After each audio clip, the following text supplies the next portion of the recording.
1:43, música maravillosa de Vangelis. Un aviso, en la cadena SER, el seguimiento online, en vivo, hay una peculiaridad, parece que una estación de números o algo similar ha surgido por ahí y ha bloqueado todo, no solo a Milenio 3, sino durante las 24 horas. Sí.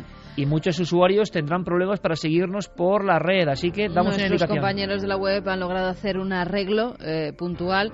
En vez de pinchar justo donde está tu foto que pone en directo Milenio 3, que vayan un poquito más abajo, que pone escucha en directo la programación de la cadena SER, que pinchen ahí, que ahí sí que se escucha perfectamente. Vale. Al lado de tu foto en directo Milenio 3 no, un poquito más abajo, escucha en directo la programación de la cadena SER, ahí pinchan y pueden oírlo como siempre. Daremos varias veces esta indicación, ¿os parece? Y seguimos con toda la información y Javi en cualquier momento, además, si hay que hacer cualquier tipo de gestión en vivo, porque esto nos ha desarbolado un poco, tenemos que saber, parece, nos recuerda, ¿no?, momentos que hemos vivido aquí, aquella lluvia de San Aquilino del año 2004, con un gran artefacto, aquella historia entre Portugal y España, también vivida, y nos recuerda un poco ecos de casos míticos, ¿no? Ya han pasado ya ni más ni menos 25 años, como aquel 2 del 88, en el cual un montón de personas en diferentes lugares de España observaron lo que, bueno, nadie supo qué fue, pero desde luego todo el mundo quedó alumbrado por algo que surcaba los cielos. Ahora está ocurriendo en este preciso instante, hace apenas una hora, algo ha ocurrido, una hora o un par de horas, y ha sido visto en diferentes provincias. Ya son provincias andaluzas, provincias de la zona de Levante, la provincia de Madrid, Segovia. En fin, la altura tenía que ser descomunal. Y aparecen fotografías, ya aparecen fotografías, pero claro, ¿qué nivel de credibilidad podemos darle a esas fotografías? Lo que aparece es una especie de explosión con una gigantesca estela. ¿Sabemos algo de esa fotografía que nos llega a la 1:45? Es una fotografía que se está emitiendo en un foro porque mucha gente, al parecer, han abierto foros donde se está hablando del meteorito y gente... pues por lo pronto ha subido nada más que una imagen. Bueno, una imagen que ya veremos. Que parece ser de Toledo. Toledo, provincia de Toledo.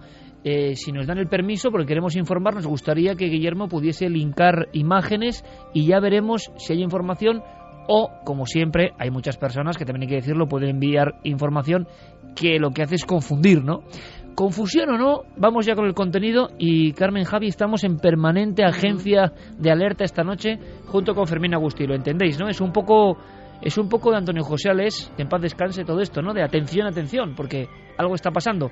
Pero lo que ha pasado esta semana era nuestro principal motivo, y curiosamente esto es como una guinda al pastel. Wikileaks, hacía mucho tiempo que no se hablaba, que no se mencionaba este término. Después, yo no sé en qué acabó aquello de Julian Assange, la embajada de Ecuador, toda esta historia. Allí sigue. El culebrón continúa, ya sabes que los trámites legales son largos y el tema de Julian Assange queda mucho para que se resuelva. Su abogado defensor es un español, es el juez Baltasar Garzón, y bueno, la batalla legal continúa sobre su extradición. Y justo ahora, Santiago, salen informes, cables que hablan de un ovni primero en Marruecos, creo que era uno de los casos importantes, pero detrás de esa punta del iceberg hay más. Y se hablaba de que en Wikileaks había poca información ovni y parece que llega a una primera jornada que yo no sé si es interesante o no. Es bastante interesante porque lo que ha hecho Wikileaks es una cosa que demandábamos todos. En esta última desclasificación, esta última liberación de cables, casi 2 millones, concretamente 1.707.500 cables diplomáticos de entre 1973 y 76, una época muy interesante. Sí, clave. En la historia de Occidente, y además aquellos 251.000 cables del Cablegate también están. Lo que han hecho es, en vez de liberarlos como se había hecho previamente, que era facilitándolos a determinados medios de comunicación que los revisaban y a su criterio pues ellos publicaban la información que creían más o menos interesante, etcétera, etcétera, lo que han hecho es una cosa que demandaban muchos internautas, que es crear un buscador. Es decir, colgarlos y crear un buscador que da todas las facilidades del mundo para bucear buscando términos clave. Buscando por palabras. Exactamente. Puedes buscar España, Spain, y ver todos los cables relacionados con nuestro país. Puedes incluso, si te interesa un nombre de un político, si te interesa un tema en concreto, pues meterlo en el buscador y sacarlo por fechas, por nivel de clasificación, es decir, muy completo, muy bien hecho. Está en wikileaks.org y se llama PlusD, este nuevo buscador, donde están esos casi 2 millones de documentos. Y hablas de una franja muy concreta, vaya franja, 1973, en ese año nací yo, a 1976. Siendo ufólogos un poco, Javier, ¿verdad? Podríamos hablar de el año de los humanoides en Estados Unidos y el año de los humanoides en España. Pero ni más ni menos. En ese clip se mueve la cuestión. Sí, y además es un año muy activo dentro de la comunidad ufológica, y una de las cosas más llamativas que Santiago ha detectado en estos cables es que hablan precisamente de cómo los servicios secretos de varios países se infiltraron efectivamente en congresos ufológicos, que eso es algo, tú muy bien, la cara que ha puesto Iker Jiménez, bueno, en fin, os la podéis imaginar, eso es algo que hemos visto en antiguas revistas, en fin, en libros como los de Andreas Faber-Kaiser, donde se denunciaba que había agentes infiltrados en congresos. Bueno, pues ahora... Y ni los ufólogos lo creían. Exacto. Muchos ufólogos científicos no lo creían. La confirmación, concretamente, nos viene a través de un cable de la embajada de Brasilia, de la embajada norteamericana en Brasilia, en el cual dan un informe completo de una conferencia, de un simposio ovni organizado por el ufólogo brasileño Flávio Pereira, que, bueno, pues allí la embajada detalla a Washington todo, es decir, quién iba, quién no iba, de qué se hablaba, de qué no se hablaba, etcétera, etcétera. Esto es buenísimo y le da otra dimensión, o sea, esto me parece más importante que un caso de un objeto en el cielo, no sé qué.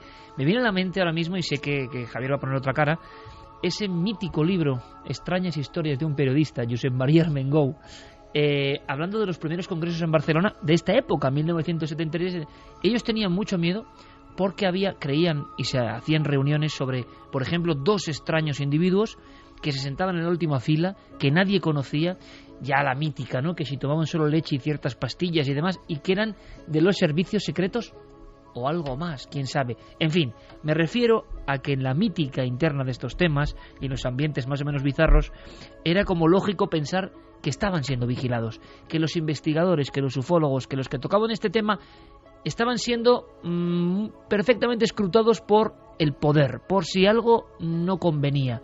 Y esto de alguna forma se acabó convirtiendo en leyenda urbana. Y ahora Wikileaks, exactamente 40 años después de los hechos, de algunos hechos y de algunos simposios de ufología, nos cuentan, nos dicen, nos revelan que de leyenda nada, que esto interesaba a algunos poderes. Claro, la cuestión está en averiguar cuál era el interés exacto, porque desde la perspectiva ufológica más bizarra, como tú decías, quizá lo primero que se nos viene a la cabeza es que estaban allí para vigilar las sorprendentes revelaciones que pudieran hacerse en un congreso de estas características y cortocircuitarlas si atentaban contra sus intereses. Pero desde la perspectiva de los servicios de inteligencia, bien podría ser otra cosa. ¿Y si estaban allí estudiando a la comunidad ufológica, viendo qué cosas eran las sensibles en ese ambiente y estudiando dónde poder inyectar desinformación para de repente, en fin, alterar el orden de esa comunidad y poder incluso minar ciertas cosas de las creencias colectivas? Era un movimiento nuevo, con tintes en algunos casos casi para religioso. Eso es. Eran nuevas comunidades en momentos de gran tensión, por ejemplo en España, imaginémoslo, y había posibilidades de sectas, de nuevos grupos, de nuevas tendencias desconocidas hasta el momento. Es hasta cierto punto lógico que los servicios de inteligencia estuviesen con la lupa puesta, ¿no? Claro, además hay una cosa, hemos detectado, digamos, este hilo. Aquí no están todos los cables diplomáticos de esa época, están los que están, es decir, los que han podido acceder la gente de Wikileaks a ellos, con lo cual es posible que todavía clasificados, todavía secretos, haya muchos más sobre muchos más congresos, sobre muchos más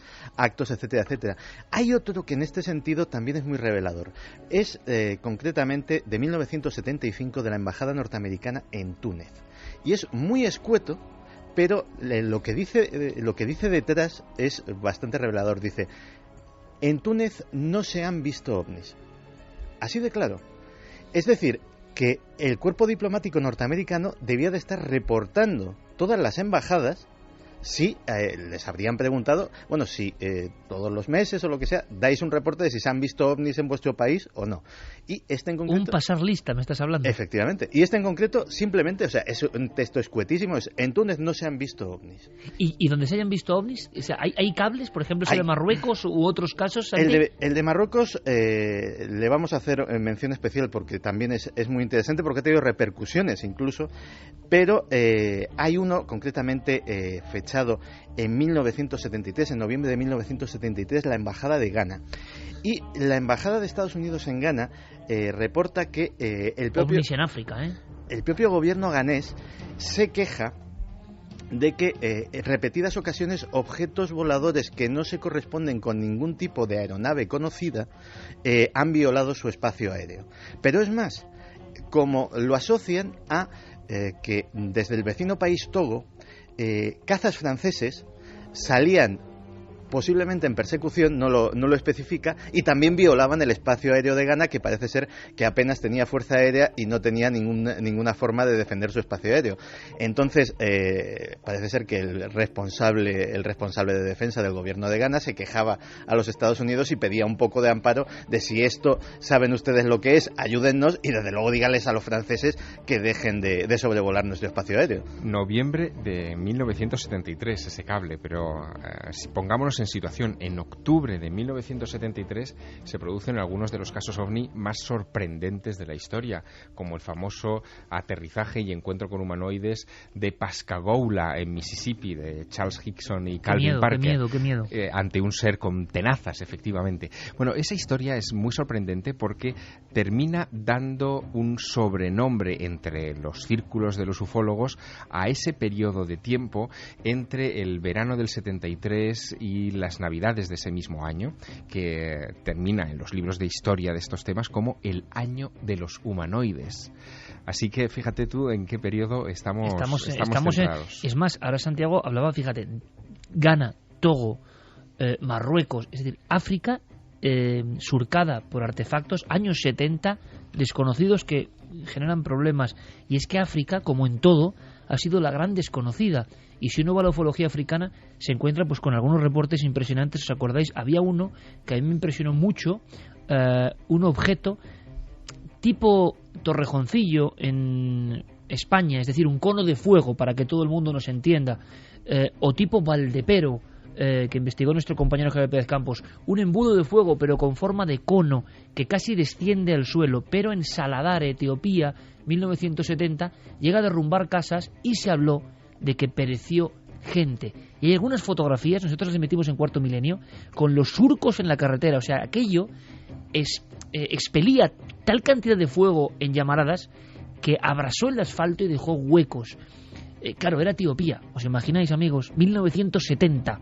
El nivel de reporte y de análisis de las pruebas no fue del todo satisfactorio.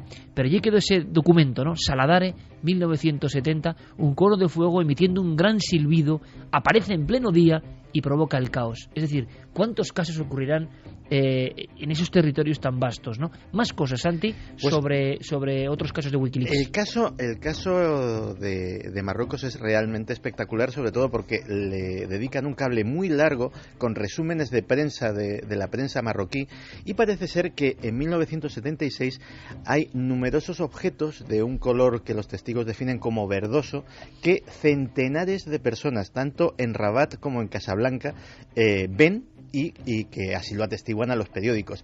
¿Por qué la embajada se molesta en estos, incluso hacer resúmenes de prensa? La repercusión ha sido curiosa porque a raíz de conocerse este cable, Foreign Policy, que es prácticamente el órgano no oficial de la diplomacia norteamericana, es una revista de gran prestigio que tiene también su propia página web, se mete en este tema y da la explicación de que podría tratarse de la reentrada de un satélite o de un aparato espacial soviético. El problema es que, claro, si lees el cable y lees las informaciones periodísticas y lo que dicen los testigos, aquello no caía, aquello evolucionaba y se pierde en el horizonte. Es decir, parece que es como justificar algo de una forma, pues como se hizo en nuestra desclasificación, ¿por qué no decirlo? De una forma para que no se vuelva a hablar de este asunto. Y os dais cuenta de una cosa, Santiago, Javier, Estamos hablando de un fenómeno que nos deja con preguntas, si es que es el mismo fenómeno, que ocurre en el cielo, que asombra a la gente, que asombra a las embajadas, del que hay una información subterránea que solo se ve ahora por iniciativas pues como la de Wikileaks, y que de repente, si hacemos un clip, vamos hasta hoy, siguen las mismas preguntas, siguen la misma incógnita. Yo no sé, central de datos, compañeros, Carmen, Javi, si sigue habiendo información, sí. Y ponéis cara de que, vamos, el espacio no aéreo, sino digital, está surcado de personas que aseguran haber visto algo. ¿Algo de qué tipo? ¿Tipo meteoro? ¿Tipo ovni? ¿Tipo reentrada de chatarra espacial? Algo suficientemente fuerte ha pasado, al parecer, en España esta noche como para llamar la atención de miles de personas. Sí, la verdad es que se ha visto desde muchos puntos de España. Por ejemplo, Alexander, desde Miranda de Ebro. El fuego, la descripción que ha hecho Isaac es tal y como lo hemos visto. Ismael Jara desde Río Tinto en Huelva, sobre las 23:45, una ráfaga muy luminosa y anaranjada que acabó por explotar. Es curioso porque todo el mundo dice que acaba por explotar, parece que entra en la atmósfera, ¿no? Como cuando los meteoritos entran en la atmósfera y se dividen en varias partes. Explotan siempre, según los testimonios, en el sur de España. Es decir, podemos establecer una trayectoria más o menos hacia el sur. A mí me decían que la trayectoria parecía de sur a norte. De sur a norte. Sí, y yo en un mensaje que recibía también hablaban de Móstoles, esta noche en Móstoles, mi novia y yo estábamos haciendo una barbacoa y de repente hemos visto una luz blanca que nos iluminaba. Hemos mirado encima de nuestras cabezas y hemos visto la estela de humo que ha dejado el meteorito. Si no me equivoco, la dirección ha sido de este a oeste, dice este Pero oyente. claro, si hay testimonios como Río Tinto, provincia de Huelva, donde ven la explosión... Sí, pero también en Vizcaya. Y nos dicen sur-suroeste. ¿Y ven explosión en Vizcaya también? Francisco Javier Caballero, desde Abanto, Gallarta, Vizcaya, lo hemos visto de color verde, viajaba casi recto, sur-suroeste, rompiéndose. Con lo cual sí tiene que haber igual se han visto también. Diferentes fragmentos. La explicación también puede ser sencillamente de una explosión de un porte bastante importante que sucede a una altura tremenda, es decir, lo suficientemente alto como para que se pueda ver desde toda la península ibérica. Estamos tenía que ser intentando muy grande para que desde toda la conectar península con ibérica algunos de los compañeros que están pero les ha pillado en fuera de juego, ¿no? Algunos amigos que tenemos en diferentes observatorios. Guadalajara, no era noche de observación. También apuntaba, Valdepiélagos. En Plasencia también. Cartagena. O sea, Bueno, es que se ha es que visto España, por el este también, ¿no? De España. Mira, sur, hay una descripción este también, y norte. Hay quien dice, se ha iluminado todo el cielo en la noche, hemos podido ver como la estela que dejaba casi atravesaba la Osa Mayor. Torrejón de Ardoz. Claro. Isaac, soy aficionado a vuestro programa. Esta noche de camino a casa, 23:45, es la hora que pone casi todo el mundo. Y además, entre Torrejón de Ardoz y Torres de la Alameda. Hombre, qué lugar. Iba conduciendo, de repente notó un destello de luz como un fogonazo y seguidamente miró por el retrovisor ya que venía una grúa detrás para ver si era el destello de sus luces, y no es así. ¿Cuál es mi sorpresa? Que miro por el cielo a través del techo solar del coche y visualizo una bola naranja con una estela del mismo color. Estaría muy bien agrupar, si es posible, vamos a intentar hacerlo, compañeros, o quizá alguien lo está haciendo en la web, o lo está haciendo Guillermo León, que estará tareadísimo también, las diferentes descripciones, porque igual podemos ir haciendo una ruta, ¿no? Con cierta lógica, si es que hablamos de un meteoro, porque desde luego es tal cantidad de testimonios que además hay que decir una cosa, lógicamente el alcance de todo lo que hace la nave del misterio, de alguna forma por englobar todos los programas, contenidos, es mayor. Pero hemos tenido muchas noches donde pedíamos información de algo y solo se veía en una zona. O sea, si nos fiamos de alguien es de nuestra audiencia.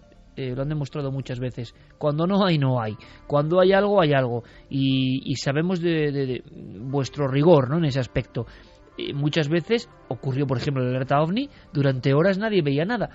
Es decir, de cara afuera, quien no os conozca y no nos conozca puede pensar, bueno, claro, un contagio, pues porque ahora están hablando a través de la cadena SER. Pero muchas veces no ha ocurrido absolutamente nada y ha sido puntual. Ahora parece que hablamos de miles de personas, seguramente, según las posiciones tan alejadas unas de otras. Y quizá esto, Iker, nos sirva también para rescatar una vieja historia que acaba de llegarme también a través de un recorte del periódico La Vanguardia. 1896, en Madrid, en el centro de Madrid, ya cayó un meteoro y decían que pudo ser tan importante como esas imágenes que veíamos de Chelyabinsk, gente herida y en otros casos, un año más tarde, gente lanzándose incluso de los coches porque habían visto caer algo sobre una carretera de la población de Daimiel, muy cerca de Ciudad Real, y que fallecían en ese momento. Bueno, historias tremendas de meteoros en España, de gran tamaño. La Zulia el en de Granada Madrid también nos llega, Iker. Bueno, ¿y todo el mundo describe más o menos lo mismo? Sí. Bola, todo el mundo lo describe como bola y de fuego. Algunos cambian de color, pero eso también depende de la posición que lo estén viendo, de las luces que hay en la ciudad. Y no llegan de momento, más que esa fotografía que hemos visto, a nuestro poder no ha llegado otra imagen. No. Claro, de noche, ¿verdad, Javier?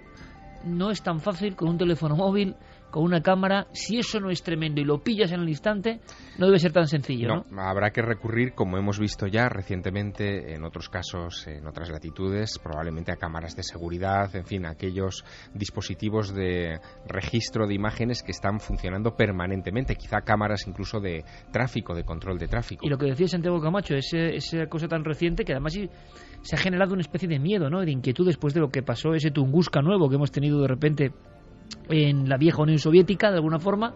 Y como decía Santiago Camacho, el detalle de que allí se registró perfectamente porque todo el mundo tiene cámara en el coche. Sí, es una curiosidad. Allí el tráfico, lo mencionábamos, es caótico, y para evitar demandas judiciales, multas, porque tampoco la policía es precisamente el colmo de lo no corrupto en Rusia, pues para evitar multas injustas, demandas judiciales, demandas por atropello. Hay gente que se te tira el coche para simular un atropello, pues todo el mundo lleva su camarita y gracias a eso pudimos ver esas espectaculares imágenes. Bueno, seguimos muy atentos a toda la información. En Zaragoza también. Zaragoza también. Es que es muy raro porque no lleva una línea, ¿no? Hombre, a no ser que a cierta altura y en un momento eso se haya dividido en diferentes fragmentos que hayan recorrido de sur a norte. De sur a norte una gran cantidad de posiciones. Pero de sur a norte, pasando por el centro, yendo hacia Zaragoza, luego a Vizcaya, es un poco raro, ¿no? Bueno, de momento por el norte ya sí que no hemos visto, no nos han llegado, ¿no? Por Vizcaya. el momento, Vizcaya. Claro, hay que ver horarios, es importante. 11:45, 11:50. Zaragoza nos decía este último oyente, yo he visto algo extraño, como para que se haya podido ver en más sitios. Parecía ir muy bajo en Zaragoza, visto desde la parada del autobús en la avenida Puente del Pilar hacia las 11:50. Lo he comentado con mi esposa y a continuación hemos llegado y ya nada. Es curioso porque todo el mundo precisa con bastante frialdad y control 23:45, 23:50. Así que bueno, seguimos esperando toda la información posible.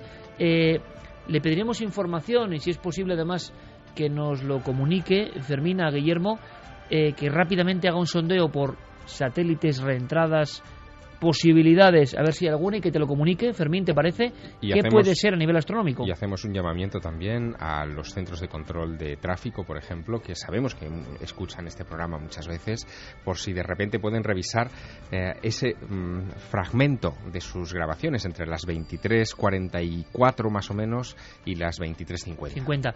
Y por supuesto a todos los agentes de las Fuerzas de Seguridad del Estado que siguen muy bien este programa y tenemos buena muestra de ello, que recorran España. Cualquier información que nos podéis brindar es importante porque nos gustaría saber, como tantas otras veces, ¿no? Tenemos a media España mirando hacia las alturas, intentando buscar la sombra de un fenómeno, sea el que sea, y es bonito intentar ponerle nombre, pues para quedarnos tranquilos, porque a muchas personas hablan como que las dimensiones eran importantes y como que les ha asustado, no era algo muy lejano, ¿no? En algunos puntos parece que eso está más lejano y en otras comunicaciones la sensación del público, de los oyentes, era que casi estaba encima, ¿no?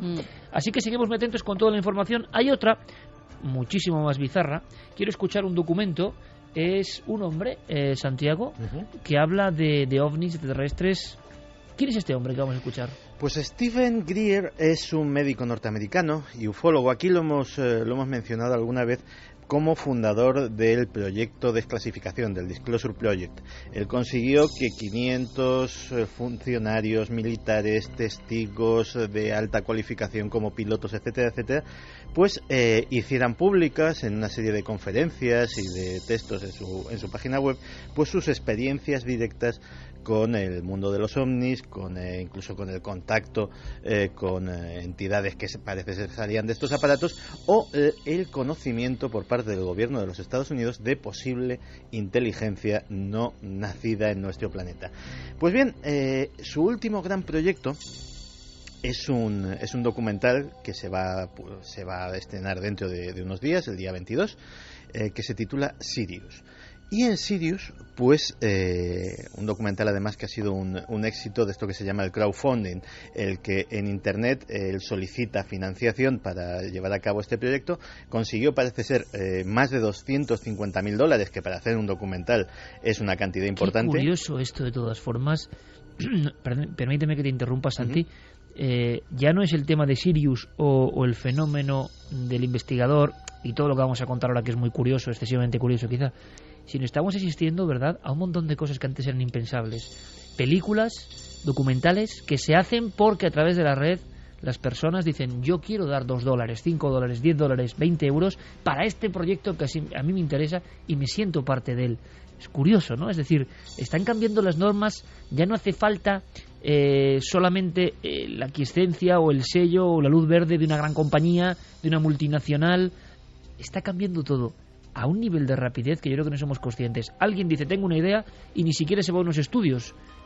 Pide ayuda a la gente a través de la red y la respuesta es inmediata.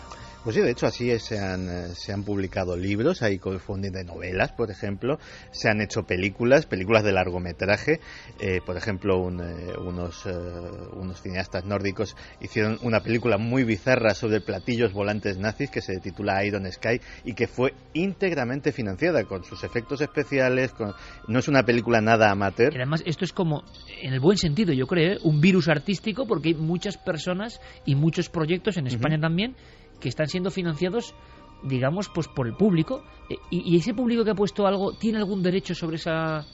Pues depende de las condiciones del crowdfunding. Por ejemplo, hay muchas de estas iniciativas que, por ejemplo, un artista novel quiere publicar un disco, pues tú tienes derecho pues a X copias físicas del disco, más las descargas. Incluso en algunos casos, dependiendo de la donación o de las condiciones, puedes aparecer tú en la carátula del disco, como en los agradecimientos, como uno de los donantes. Pues es decir, fíjate, a mí esto me parece un fenómeno muy interesante, ¿eh? Y positivo, yo creo que es positivo. Sí, es el mecenazgo de toda la vida, pero llevado a pie de calle, es decir, todos podemos ser mecenas de los proyectos en los que creamos. Es aquello de la suscripción popular de las viejas estatuas de muchas ciudades, ¿no? Donde se instaba a la población a que diera un pequeño donativo y con eso se fundía la imagen del personaje al que se quería homenajear. Qué curioso. Y entonces este hombre, que ya ha retratado Santiago Camacho, que con el crowdfunding ha conseguido casi $300.000 para hacer un documental que se llama Sirius. ¿Queréis escucharle? Porque ahora viene la segunda parte de la historia. El problema no es demostrar que los extraterrestres existen, sino estudiar los sistemas de energía con los que han llegado hasta aquí. Algunos científicos han ocultado durante décadas esta información debido al poder centralizado del petrodólar, del petróleo o del gas.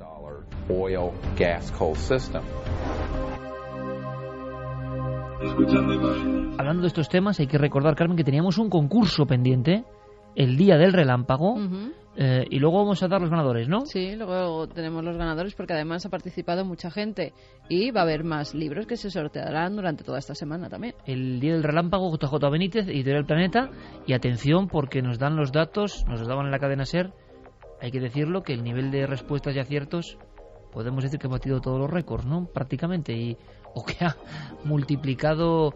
Fermín, compañero, buenas noches. Buenas noches, Iker.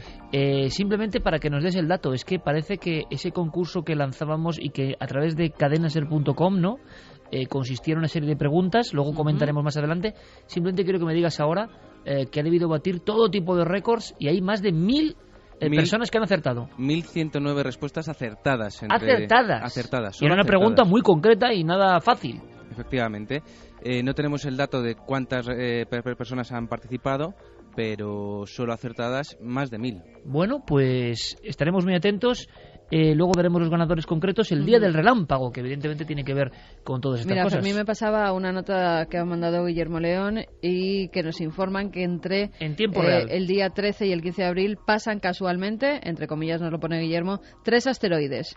Hoy 13 de abril concretamente 2, uno de 50 metros a 3,9 distancias lunares y otro más pequeño de 10 metros a 4 distancias lunares.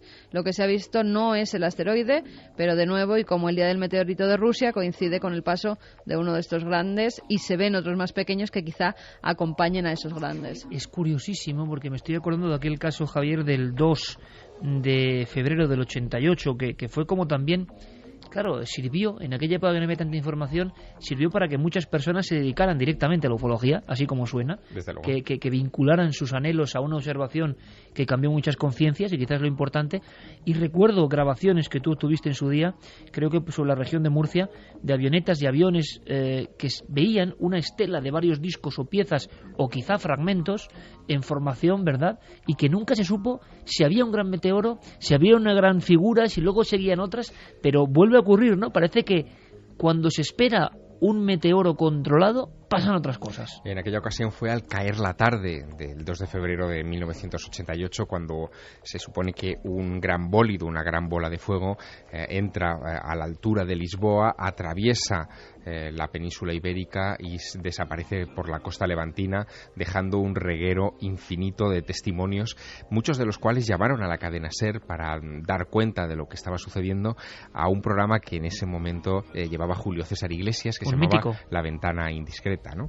En aquella ocasión muchos de estos testimonios hablaban de una bola verde, pero pronto comenzaron a surgir otros que hablaban efectivamente de discos, de objetos en baja cota, en lugares donde teóricamente nadie podría haberlo visto, como la cornisa cantábrica o las costas andaluzas, las costas más orientales de Andalucía. En fin, aquello generó un gran desconcierto. Yo fui testigo de aquella historia, entrando en mi residencia de estudiantes entonces. Ya te digo, me acuerdo perfectamente del impacto que me causó ver aquella bola de luz tan grande, que pensé inmediatamente que se trataba de algo natural, no pensé en nada ufológico, ¿no? Pero después hubo incluso testimonios de personas que dijeron que sus vehículos habían detenido al paso cercano de esta bola de luz, y surgieron inmediatamente las especulaciones. Se hablaba de que el 2 de febrero de 1988 estaba a 33 días del inicio del año, a 333 del final de aquel año.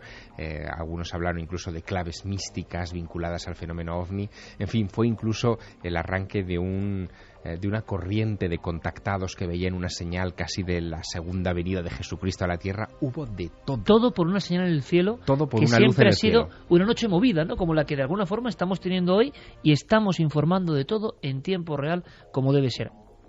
Precisamente esta semana hablábamos de esos cables de Wikileaks y conocíamos a este hombre que con la suscripción popular consigue ese documental Sirius. Y ahí parece, segunda parte, que tiene especial protagonismo un ser, el ser de Atacama o el ser de Chile, el pequeño extraterrestre diminuto, llámenlo como quieran, que se hizo célebre ya hace muchos años.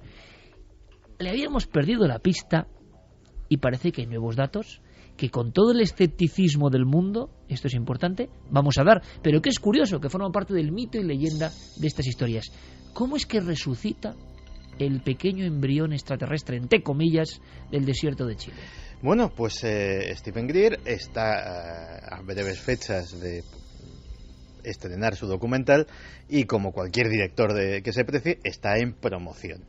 ¿Y cuál es, digámoslo así, el plato fuerte que ha escogido para promocionar su documental? Documental que esto, digamos, es una cosa lateral. Parece ser que su temática principal es sobre tecnología oculta o tecnología que tendrían los gobiernos, pero que nos estarían sustrayendo para que siguiésemos dependiendo del petróleo y de las energías convencionales. Por eso lo que decía en la declaración, ¿no? Efectivamente.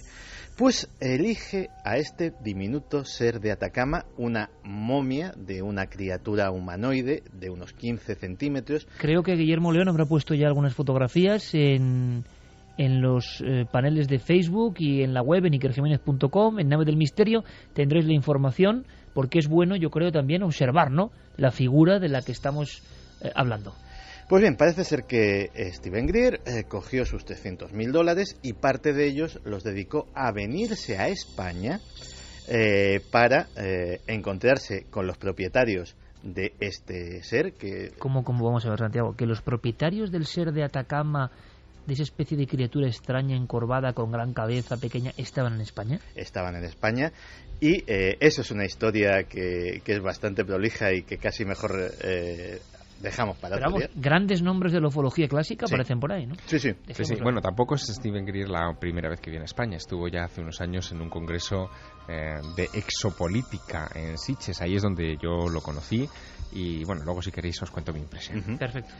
Bueno, Pues parece ser que coge su presupuesto, su equipo de filmación y contacta con las personas que custodian esta momia y decide hacer lo que nunca se había hecho, que es un estudio a gran escala, porque ya había sido estudiada por forenses españoles.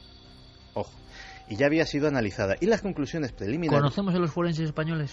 Pues el doctor Botella, gran amigo de este programa, uno de ellos, y que parece ser que nos comentaba que sus conclusiones eran que se trataba de un feto humano. Feto humano momificado. Un feto humano momificado. Miguel Botella, por cierto, que es que ha tenido varios extraterrestres entre las manos, hay que decirlo, ¿eh? Uh-huh.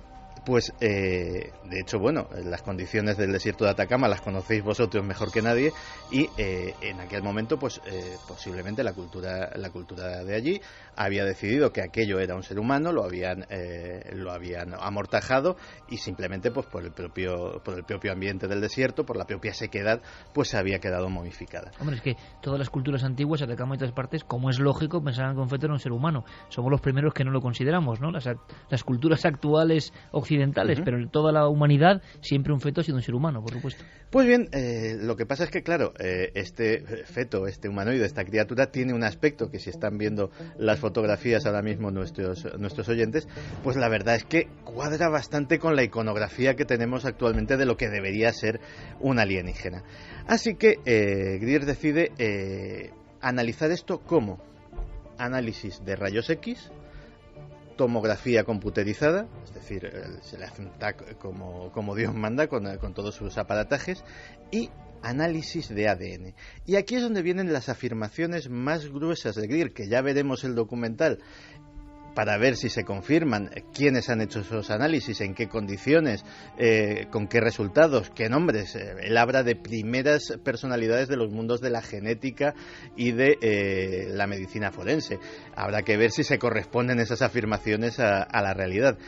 Pero eso le ha llevado a estar presente actualmente en los informativos de todo el mundo. Es una noticia que ha cogido una repercusión tremenda. Porque él dice... Sí, que eso no quiere decir que sea verdad. Claro. Efectivamente, o sea, estamos hablando de que su versión que se corresponde a lo que él pone en ese documental, y cuando veamos el documental juzgaremos, es que los análisis de ADN afirman que ese ADN no solo no es humano, sino que no es de ninguna especie conocida, que la tomografía dictamina que efectivamente hay órganos internos, es decir, que no se trata de un muñequito, de una maqueta, sino que estamos hablando de un ser vivo, hay un sistema circulatorio, hay pulmones, etcétera, etcétera, pero que tampoco su disposición se correspondería con los de un feto humano, y que el análisis de los huesos, que también disentiría de los análisis de los forenses españoles, tampoco en su disposición serían exactamente humanos,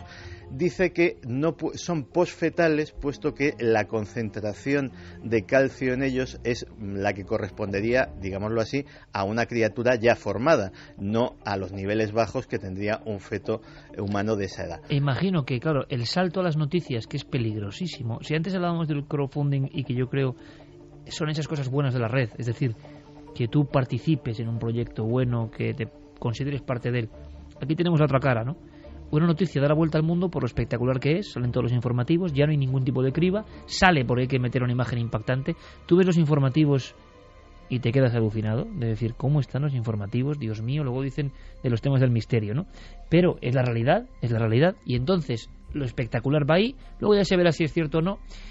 Y el tema del extraterrestre de Atacama está bastante descartado por parte de la ufología hace mucho tiempo. Esto entra dentro de una dinámica muy rara. Aquel cráneo de las estrellas, el Star Child, que tanta murga daban con él, y que, hombre, yo recuerdo un programa de mi buen amigo, siempre ponderado y además que es un gran hombre y un gran divulgador, Joaquín Abenza. Hicieron un día, me llamaron un programa sobre el Star Child, y yo noté que lo que yo le decía a Joaquín era como un poco de agua fría, porque había estado el investigador. Dices, bueno, si uno va al Museo Dupuytren de París, donde hemos estado tú y yo, ve esos cráneos perfectamente, y no son extraterrestres, ¿no? Son niños con macrocefalia, son deformaciones craneales, claro, y claro, de es que se aprovechan también en ocasiones que la gente, es decir, no es que no haya viajado, no haya visto, y nosotros no somos tampoco, pero si uno se ha interesado por fenómenos, en ese Museo Dupuytren, dentro de lo que era la antigua Salpêtrière de París, es que hay cientos. no 1, 2, 5, hay cientos, por desgracia, porque es un ejército que te pone los pelos de punta. A mí ya no por el miedo, sino porque pienso que eran niños enfermos, ¿no? Y que están ahí porque eran... Y el cráneo es el mismo, entonces se aprovechan del poco conocimiento científico. Luego viene Botella y dice, claro, esto es así, asado. O aquel ser de Metepec, que vamos, que el propio Botella, y le cito a él, era un animal deformado, es profeso por taxidermistas, afilados los dientes, pero bueno, ¿esto qué es? Estamos en esa dinámica que a mí me parece muy burda. Estamos en la dinámica. Oye, me puedo equivocar, sí, como siempre, me puedo equivocar como siempre, pero es que no sé, esto... Bueno, la dinámica parece que es la de tener cada vez más titulares impactantes, imágenes impactantes que den la vuelta al mundo. En este caso, Steven Greer, que es el que ha lanzado esto a la escena internacional, es un profesional de llamar la atención. Lo hizo con el Disclosure Project, que fue... ¿Le gusta el impacto, entonces, no? Sí. Además, impacto que él canaliza inmediatamente para proyectos de carácter lucrativo, porque el Disclosure Project también quiso manipularlo o monopolizarlo para que todos esos testimonios formaran parte de un documental que se vendería en todo el mundo, y en donde, partiendo de una idea buena, original, que es reunir a testigos de alta credibilidad, incluso pilotos de combate, senadores, miembros de los servicios de inteligencia. Exacto, que acudieran a una sala de prensa en Washington DC e hicieran declaraciones a pocos metros de la Casa Blanca para que la Casa Blanca tomara carta en el asunto y desclasificara la información que tiene sobre ovnis. Bueno, pues lo que parte de una iniciativa correcta termina derivando a las pocas semanas, en realidad, en afirmaciones grandilocuentes sobre pactos entre alienígenas y los Estados Unidos, y en historias que se van de madre. Historias que eran muy de los final de los 80. Exacto. Y que han vuelto con mucha fuerza, ¿no? A mí me parece interesante incluso para tratar un día de verdad entre escépticos y crédulos, eso de el pacto, ¿no? Entre Estados Unidos, casi siempre Estados Unidos, y los extraterrestres. Y esto que ya la ufología incluso daba como de broma, pues resulta que también con la red ha surgido una nueva generación de personas que yo entiendo que es muy atractivo y que sin ningún tipo de criterio crítico, y siempre pensando que todos podemos estar equivocados, de acuerdo, pero hay algunas cosas, algunas afirmaciones impresionantes, ha vuelto a coger esa fuerza. El tema es que cuando transcurren 10, 15 o 20 años de una información, aparecen nuevos consumidores vírgenes de esa información que no tienen ni idea de lo que ha ocurrido ni de la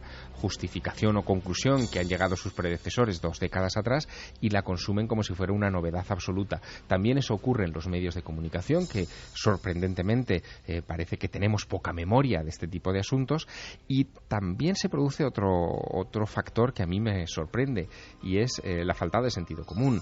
Si en el caso del supuesto extraterrestre de Atacama, este pequeño feto de 15 centímetros... Es que momificaban los fetos muchas veces en las Exacto, culturas. Pero si sabemos que se desentierra en el año 2003 cerca de un cementerio por un guaquero, está envuelto en un trapo que aparece en esa excavación furtiva, en fin, tiene todos los números para ser efectivamente un feto humano de 15 semanas, que es a lo que han llegado, a la conclusión a la que han llegado los forenses. Están lanzando muchas noticias. Fíjate, yo esta noche, preparando el tema de los extraterrestres, me he encontrado con un titular que digo, madre mía, ¿esto qué es? Encuentran en Entre Ríos a una extraterrestre hembra embarazada. Ala, ahí te lo lanzan, ese es el titular. Entre Ríos, Argentina. Exactamente. Luego te pones a leer la noticia y te dicen que unos cazadores hace unos meses estaban pues por la noche en el monte cazando, y de repente ven una especie de ser que en un principio dicen entre mitad mamífero y mitad pájaro, te ponen las descripciones, que se asustan porque parece que se alza sobre 2 patas traseras y que va hacia ellos intentando atacarlos. Ellos llevan las escopetas porque iban de caza y disparan a ese extraño ser. Se quedan con tanta curiosidad que al día siguiente vuelven a la zona y encuentran el cadáver y lo fotografían.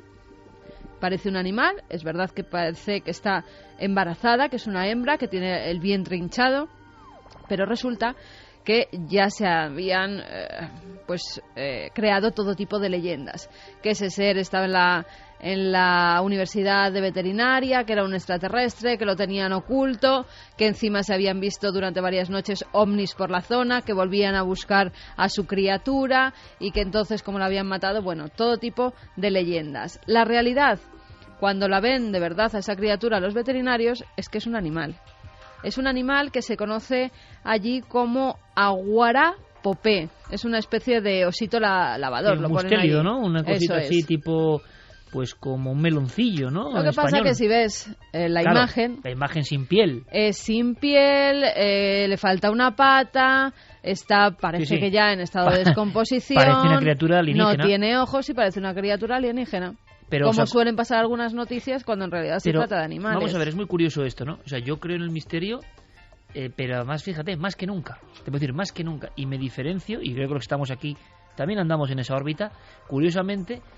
andamos ya por la cuarentena algunos, ¿no, Javier? Y nuestra tendencia no ha ido hacia el escepticismo. Esto es muy curioso. De muchos otros compañeros que buscando hechos y pruebas de este tipo, buscando llevarse extraterrestre a casa y siguen intentándolo, acaban en el escepticismo. Curiosamente algunos, por otras vías, que puede ser una vía mucho más sutil, más daimónica, más profunda, más de otras visiones, artística, hemos conocido que el misterio es profundo de verdad, que es mucho más inmenso de lo que creemos y que está en todo, y eso te llena de fuerza. Pero por eso mismo, nosotros, creyendo más que la mayoría en el misterio, en el profundo misterio, no puedes dar pábulo a todo esto, que sí que engancha a mucha gente que igual quiere esa prueba definitiva, que nunca va a ser tan fácil, porque el misterio es mucho más, y esto lo que hace es daño, porque ¿os acordáis? Hace apenas 3 meses descubiertos cráneos extraterrestres en el Perú, y se aprovechan de que nadie ha ido a los museos de Lima o a los museos de Ica a observar la deformación craneana peruana. Si alguien con un mínimo criterio ve esos cráneos, de extraterrestre no tienen nada, pero esa noticia salió en todos los informativos, España incluido, de todas las cadenas, que yo también lo entiendo, ¿no? Llega esta imagen, oye, extraterrestres en el Perú, una gran polémica, tal. Y es que no se sostiene. Entonces, eso sí que yo creo que es dañino para el misterio, ¿no? O sea, ahora mismo cualquier noticia con un impacto potente llega a unos límites que nunca hubiese llegado hace 20, 30 años, ¿no? Y los que creemos en el misterio, precisamente porque claro que creemos que hay otras cosas, esto no solo es que es burdo, es que tampoco entiendo cómo muchísima gente, porque hay quien dice... Iker, vosotros, Milenio 3, parece mentira, ¿no? Que no defendáis lo que nos están ocultando, pero oye, si es que esto no... Esto es dañino para el misterio. Esto antes llegaba a unas agencias de prensa. Esas agencias de prensa las remitían a los distintos medios a los periodistas. Y los periodistas, si eran especializados en este tipo de temas, cribaban esa información. Hoy en día la información le llega a todo el mundo a la vez.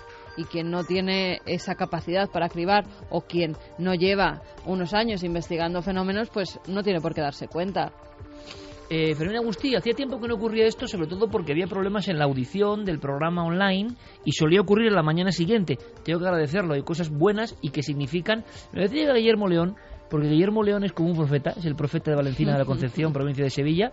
Me decía, Iker, ojo, que el tema del share social, el eco que tienen las cosas va a ser muy importante. Yo no le creía, pero... Tiene razón, siempre suele tener razón Guillermo León. Y decía, atento, porque el eco de un programa va a medirse a nivel inmediato, como estamos hoy siguiendo la noticia de algo que ha sobrevolado España esta noche a nivel inmediato. Y como teníamos algún problemilla, ¿no?, en cadenaser.com, como hoy ocurre, que repetimos, hay que pulsar no arriba, sino en la barrita de abajo, donde pone escucha en directo, no la en mi foto, en la terrible foto no, en la terrible foto no, oiga, abajo. Sí, ya que estoy aquí te la podían cambiar ya, que sí, ya tiene unos cuantos añitos. Sí. Bueno, pues no tienen que pinchar ahí, sino escuchen estamos directo más ajados la ya. Programación de la cadena SER. Exactamente. ¿Vale? Bueno, pues hay una noticia que solía ocurrir todos los domingos por la mañana y que vamos a dar de nuevo en directo, quizá porque ya se están arreglando las cosas. Fermín Agustí, buenas noches. Buenas noches, sí. De nuevo. Diego Marañón nos avisaba ahora mismo que Milenio 3 es trending topic en Twitter. Muchas gracias, Fermín. Me gusta mucho cuando me lo cuentas, porque significa que bueno, la gente, nuestra gente, el público, muchas veces mucho más inteligente que nosotros, está apostando, está hablando de ello y estamos, y no es fácil para un programa de radio, de estas horas, ser trending topic, y lo que hacemos es informar y que nos informéis. A las 2:31 hay más noticias de esa esfera esferas de luces, explosiones diversas y destellos que han un poco desvelado a España esta noche. Mira, David Jiménez nos decía que en Granada se ha visto que caía de forma vertical y ha durado la visión casi 3 segundos, que no da tiempo a reaccionar para hacer una foto. Te quedas perplejo con estas cosas tan inusuales y extrañas. Yo lo entiendo muy bien y pasa con el misterio, ¿verdad? Uno va conduciendo, manda el beso y o lleva la cámara como ocurría en Rusia acoplada y que va grabando, o es que no te da tiempo a sacar el móvil. Parece que te pierdes algo. Si vas además, móvil, ¿no? Lo debes sacar porque si no, la luz que se va a ver es tu estrellazo contra algo. Ramón Francisco López dice: Santiago de Compostela 2345, bola color verde sulfuroso con centro naranja incandescente, cola pequeña, verde, dirección sur-norte, mirando al este explota provocando un fogonazo y desaparece. Muy bonito, parecía una bengala en un bólido. Santiago de Compostela. O sea que alguien en Santiago de Compostela seguro que ha visto todo el trayecto. Da la impresión, yo no sé qué pensáis, compañeros, que estamos hablando ya de diferentes objetos, porque si no es imposible, ¿no? Podrían ser los fragmentos. De un mismo objeto. Aquí estamos hablando de meteorito, podría ser también un fragmento de chatarra espacial que se esté fragmentando a la vez en varios lugares. Y se podría ver en latitud tan distante. O lo que nos decían de Guillermo del asteroide, ¿no? Puede ser.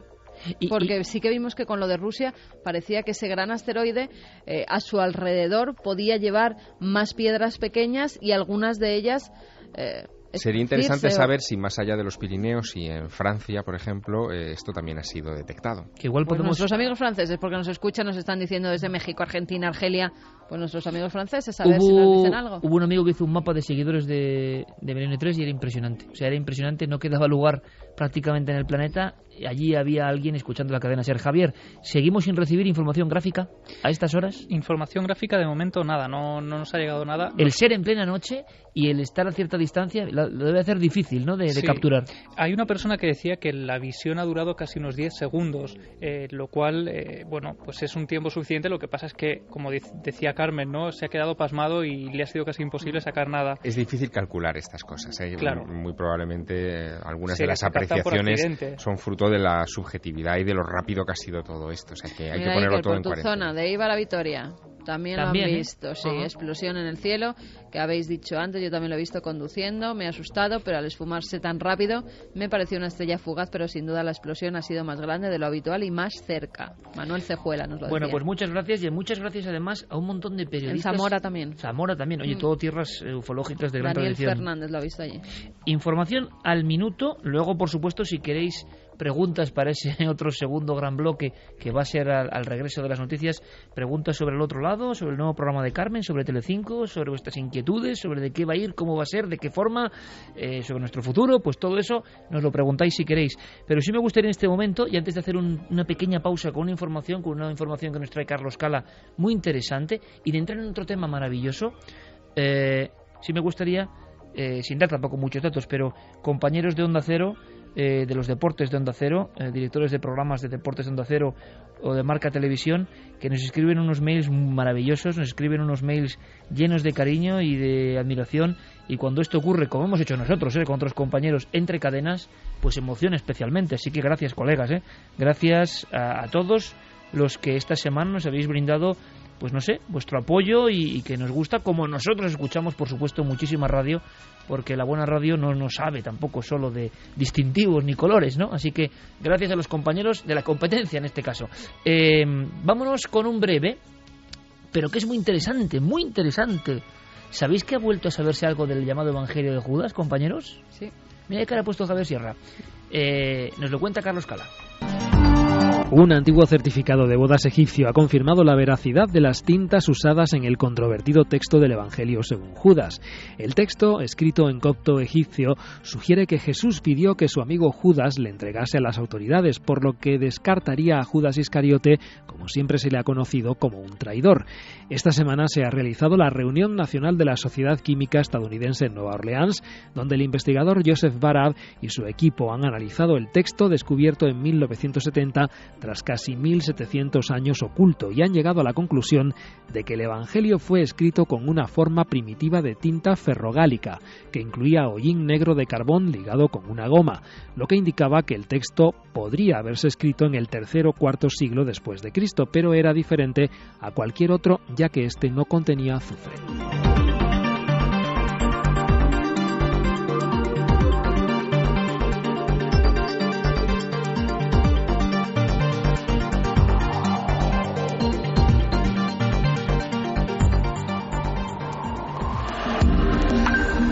Antes habías estado tan cerca de lo desconocido. Milenio 3. Cadena SER. Que impresionan de Chile, de Santiago de Chile, que es una ciudad tranquila en lo que, si la comparamos con otras grandes urbes de Sudamérica, ¿verdad? Pero que tiene como estigmas de su propia historia y de lo que ocurrió allí en 1973. Para los más jóvenes quizá no recuerden, pues bueno, toda la revuelta, la muerte misteriosa también un poco, ¿no?, de Salvador Allende y la llegada de Pinochet al poder. El Palacio de la Moneda, cuando uno gira por la parte de atrás, ¿verdad? ¿Te acuerdas, Carmen? Está lleno de tiros y de con morterazos que todavía dejan ahí marca de digamos, la violencia que hubo.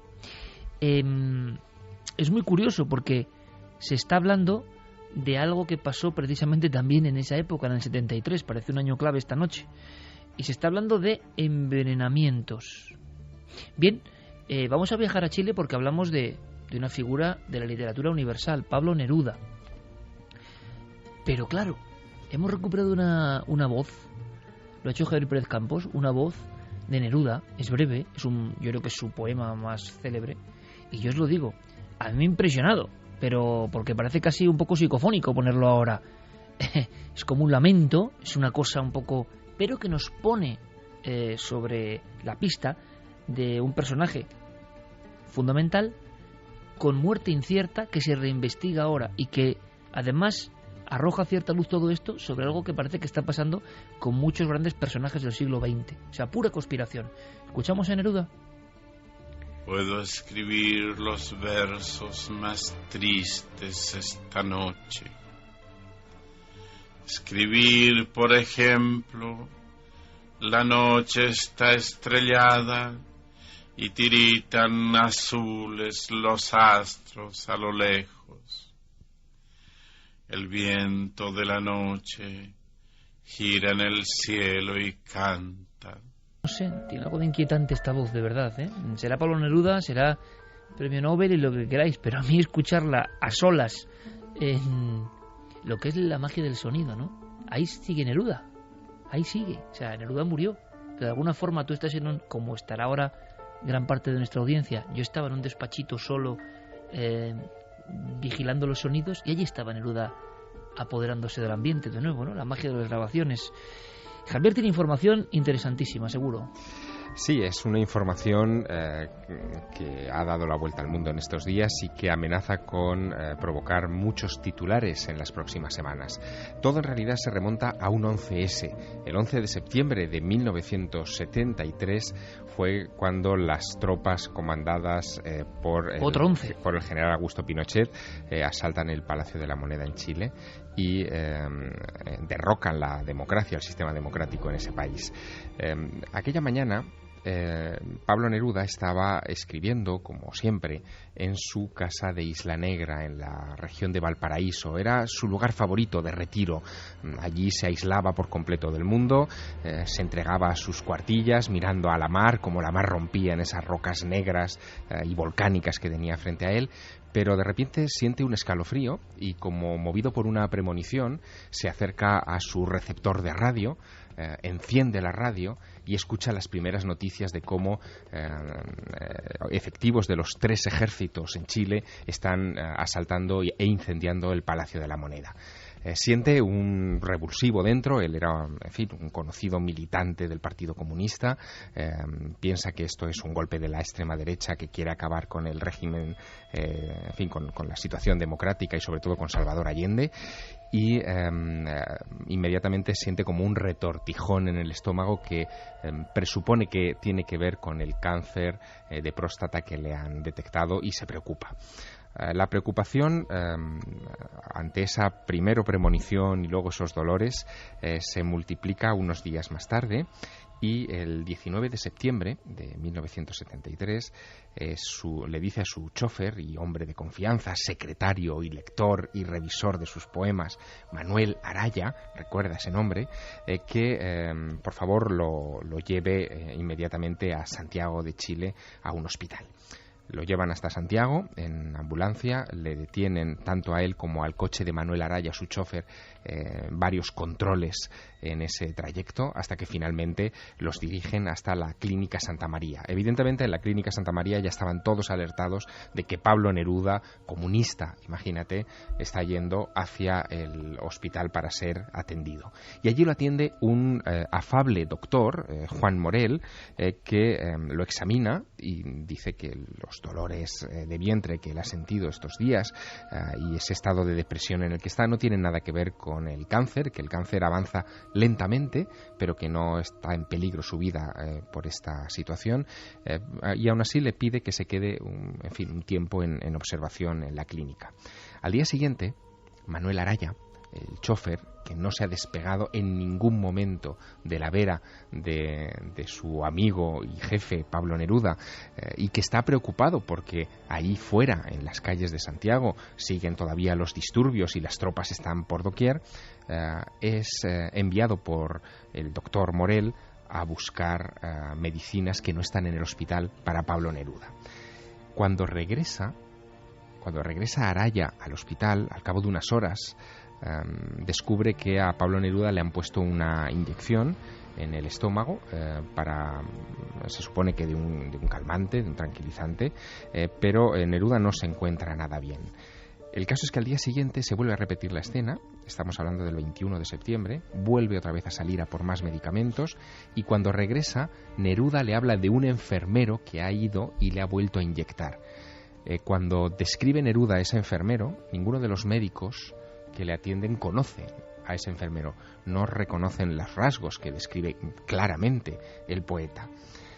Y el 23 de septiembre de 1973, Pablo Neruda le pide a Manuel Araya que le ayude a levantarse de la cama, a dirigirse hacia el cuarto de baño, y cuando se está retirando hacia el cuarto de baño por el pasillo del hospital, cae al suelo con los ojos desorbitados, con espuma en la boca, agonizando y muere.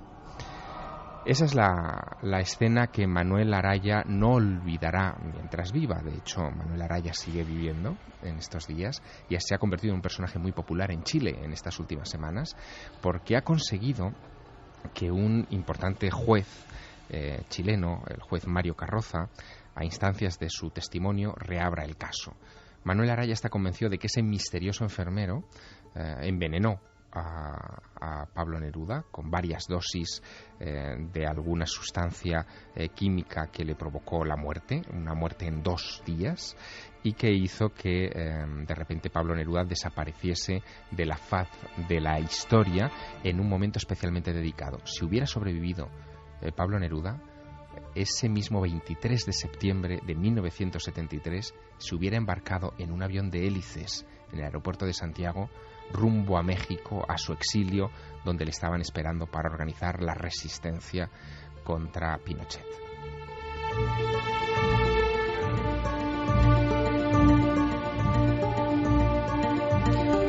Claro, escuchando con esta música de fondo lo que acaba de hacer Javier Sierra, no se pregunta por qué. Hombre, no sé, habrá buenos profesores de historia, pero desde luego si te cuentan así la muerte de Pablo Neruda, te la aprendes, no te la olvidas y te gusta mucho. Te gusta mucho, Javier, porque es como una lección. Estábamos ahora todos, yo desde luego, viendo la escena como nunca la había visto. Así que una vez más nos quitamos el sombrero, ¿no? Pero claro, el misterioso enfermero, a mí me ha dado miedo, ¿no? Imaginaos estar en un hospital y que alguien que no tiene nada que ver y con tu indefensión en una cama se aprovecha de esa especie de sensación de poco poder ante alguien que está en ese ámbito de lo médico y te inyectan, ¿no? Pero es que encima Neruda, me contabas, Javier, fuera de micrófonos, tuvo sus conexiones con el misterio, con esas premoniciones, con esas visiones. Eso venía de más atrás. Bueno, venía de mucho más atrás, porque Neruda además hablaba de estas cosas, de lo sobrenatural y de cómo existen signos que predicen el futuro o el destino de los seres humanos, con algunos amigos suyos tan notables como Federico García Lorca. Y hay una confesión de Federico García Lorca a Pablo Neruda que es verdaderamente sorprendente. 3 meses antes del inicio de la Guerra Civil Española, Lorca le cuenta a Neruda una experiencia que ha tenido mientras viajaba por España, por Castilla, con un grupo de teatro, La Barraca, en un pueblo castellano del que no da nombre. Pero Lorca le cuenta lo siguiente, dice que han llegado muy cansados a un pueblo castellano, hace frío, es una noche húmeda y él no logra concitar el sueño, así que decide levantarse del lugar donde estaba durmiendo y darse un paseo.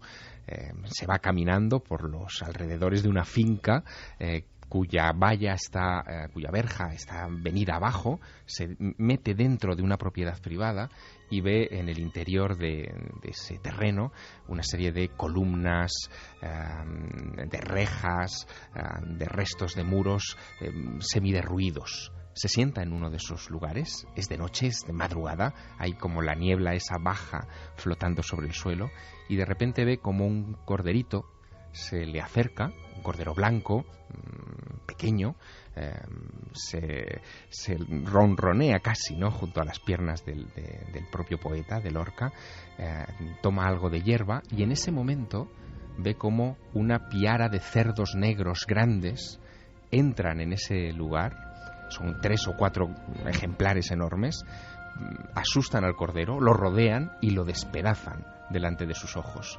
Y él lo interpreta, cuenta Neruda que Lorca le dice que él lo interpreta como un fatídico aviso.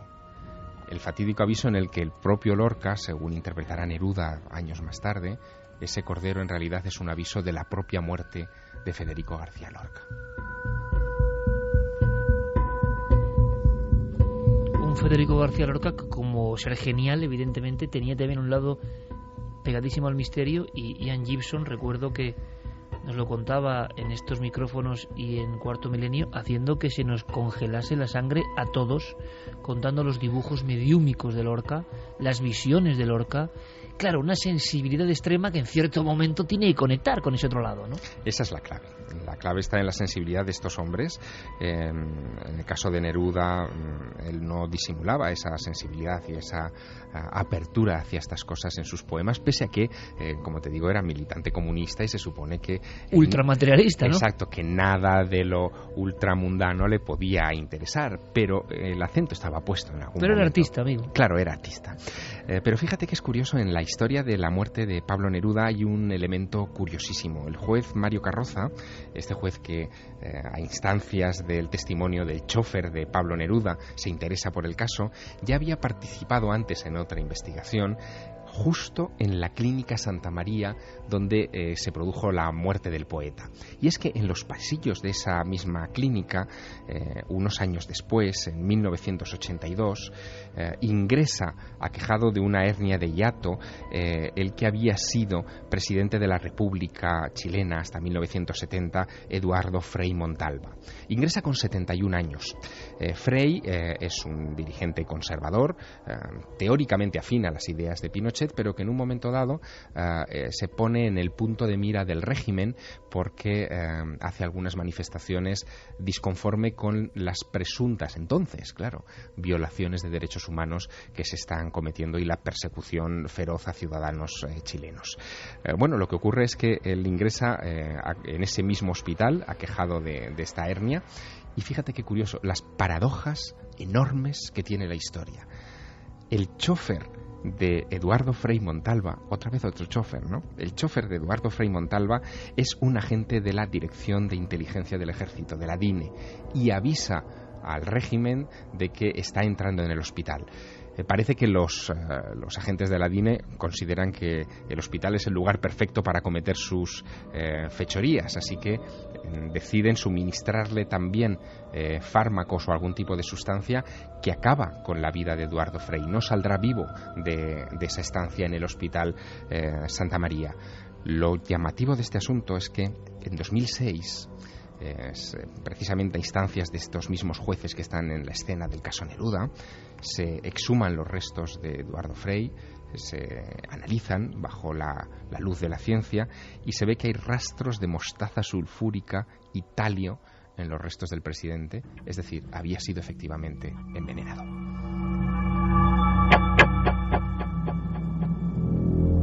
Esto pone los pelos de punta, porque son acontecimientos que parecen casuales, que se esconden en la vida hospitalaria y que cambian historias de países. Claro, y estamos ya viendo el mundo de la conspiración ¿y por qué ¿y quién da la orden de hacer eso? ¿Es solamente el país o hay supraórdenes? Porque recientemente, Santiago Camacho, compañero, estamos viendo cómo con el tema de Arafat está ocurriendo algo muy parecido, ¿no? Dicen. Sí, de hecho, los resultados los sabremos dentro de unas semanas. Pero todo vino a raíz de que la viuda de Yasser Arafat encargó un estudio y se encontraron rastros de polonio 210 en sus enseres personales, concretamente en el gorro que llevaba y en su cepillo de dientes. ¿En el cepillo de dientes? Como tú nos has contado tantas veces, sí. Donde, por ejemplo, los servicios secretos búlgaros, es que esto hay que imaginarlo, metían un espía, metían la aguja dentro de la pasta de dientes y metían un elemento, por ejemplo, radiactivo dentro de la pasta de dientes. Sí, y se iba envenenando uno poco a poco. Existe una de las cosas más terribles que cuando se desclasifica información de inteligencia son los famosos manuales de asesinato que existen, que te explican la manera correcta de arrojar a alguien por la ventana, por ejemplo, o que te explican efectivamente pues cómo introducir veneno subrepticiamente utilizando técnicas de los ilusionistas para que no se dé uno cuenta de que le están envenenando o de que le están intoxicando la copa. Pues efectivamente se encontraron esos restos de polonio y fue lo suficiente como para que las autoridades determinasen que sí, que se podía exhumar el cuerpo de Yasser Arafat, y se están haciendo pruebas periciales por parte de expertos suizos que los resultados son complicados porque el polonio 210 tiene una vida media muy corta, es decir, la vida media de un elemento radioactivo es cuando pierde la mitad de su, digamos, de su radiación, creo que son 19 días, es muy poco, con lo cual los restos que quedasen en el cadáver tendrían apenas leves trazas de radiación, pero aún así esperan que si existen esas leves trazas, encontrarlas y poder demostrar que un servicio secreto, en este caso todos los ojos se apuntan hacia Israel, pues podría haber sido el responsable de la muerte del líder palestino. Pero como siempre, cuando rascamos un poco en la historia, cuando quitamos las páginas convencionales y las que nos quieren hacer creer a todos, encontramos una vida paralela, un mundo que parecía de ficción, tan ficción como que los congresos de misterios y ovnis en algunos casos no estaban siendo vigilados por servicios de inteligencia, y lo estaban. Todos pensábamos que era así, pero ahora tenemos la confirmación. Por cierto, que no quería acabar el tema de Wikileaks sin darte el último de los cables, el que más me ha gustado y curiosamente el que menos dice, porque solamente hace referencia a un documento que está en microfilm. Lo pone, simplemente es una referencia a un microfilm dirigido desde la Oficina de Océanos y Medio Ambiente Internacional y Asuntos Científicos y Oceanográficos, ni más ni menos. Este organismo le dirige a Archerville un microfilm que se titula Disposiciones para dar la bienvenida a formas de vida extraterrestres a los Estados Unidos. Y nada más. Y nada más, solamente que el microfilm existe, la fecha, concretamente miércoles 26 de marzo de 1975, unos números de referencia, origen y destinatario. ¿Cuánto nos queda por saber? Nos queda por saber si hay nueva información, y hay una muy interesante. Hay una fotografía dejando un rastro rojizo en el cielo nocturno, no en España. No en España, pero es que hay que tener cuidado porque estamos viviendo uno de esos efectos Lázaro. Claro, un montón de gente enviando fotos que no son. Sí, es una noticia del 10 de abril de este mismo año, una foto tomada en Buenos Aires de un supuesto meteorito en llamas. Lo que ocurre es que algunos medios la están publicando ahora con fecha de 14 de abril, aprovechando el boom de las redes sociales con la palabra meteorito. Vaya, hay que tener mucho cuidado, hay que tener 1000 ojos. Acabamos con información y, por supuesto, a la vuelta, todas las preguntas sobre ese programa al otro lado y muchísimos más casos, más historias. Vamos con mensajes. Pues Miguel Ángel nos decía, es positivo ver cómo los contenidos de un programa como Cuarto Milenio, lo que pasa que lo voy a dejar para... No, todo lo que tenga que ver con el programa fuera. Vale. Eso para luego. Rubén Sánchez, pues sí dan miedo, pero son bonitos los versos, un poco tristes. Chris dice, vaya voz terrible, grande Pablo. La voz les ha dado terrible. Bastante miedo. Sí, es que, oye, que Pablo Neruda era Pablo Neruda, pero la voz soltada así con música, como hemos puesto, de repente abriéndose en la noche, parece una invocación espírita o algo así, ¿no? Ha dado mucho reparo a la gente. Yo lo sabía porque a mí me ha dado también. Luis Lombardo dice: la historia se repite. En el 36 aquí tuvimos a Lorca, Miguel Hernández y Antonio Machado, porque se fue, y en los 70 allí en Chile tuvieron a Neruda. Isidro Cainora: qué magia la de la radio, la de recuperar a tantos personajes que son inmortales. Carolina dice: Pablo Neruda, me ha dado miedo su voz, pero como dijo Iker, contando así es difícil olvidarte de esta historia. Rubén del Pozo: espeluznante la anécdota de Lorca y la piara de cerdos. Espeluznante, y cómo lo ha contado Javier Sierra, que nos ha tenido pegados, ¿no? Esas viñetas de la historia y de personajes de la historia que, en fin, es que Mira, ¿qué más se puede añadir? Te voy a leer un mensaje de Diego Marañón que me ha gustado mucho cuando he escuchado la voz de Neruda. Dice: la voz de Neruda es de las cosas más pelopúnticas que han sonado jamás en Milenio 3. Es muy de Jesús Callejo, ¿no? Lo de pelopúntico, ¿no?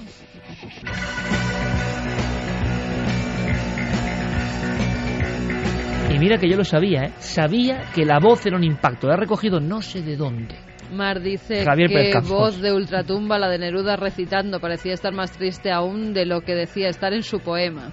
También José Luis Serrano Moreno, desde Madrid, dice que es astrónomo amateur, que se ha encontrado haciendo astrofotografía esta noche en Escalona, en Toledo, y que de repente ha visto el bólido. ¿Y algo de fotografiarlo? Sí, que tiene que venir a Madrid a meter las fotos en el ordenador y que el lunes mismo nos las manda. Bueno, pues genial. Si nos interesa, así que sí.